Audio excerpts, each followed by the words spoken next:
আজকে ঘরে রাখার উপযোগী দুইটা গাছ নিয়ে কথা বলব। প্রথমটা হলো রাবার প্ল্যান্ট।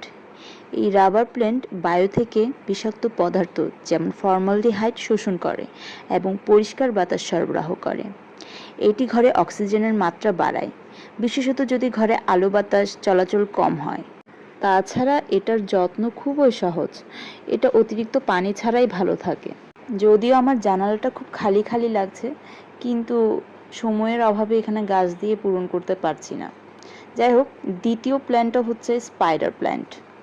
নাসার গবেষণা অনুযায়ী স্পাইডার প্ল্যান্ট বায়ু থেকে কার্বন মনোঅক্সাইড, ফর্মালডিহাইড, জাইলিন ইত্যাদি দূষিত পদার্থ দূর করতে সাহায্য করে। বায়ুর ধুলাবালি কমিয়ে অ্যালার্জির উপসর্গ হ্রাস করে।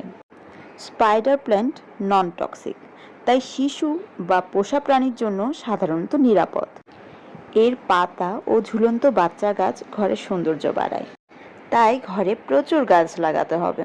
আজকে এই দুটো গাছ নিয়ে কথা বললাম, সামনে চেষ্টা করব আরও কিছু উপকারী তথ্য দিতে।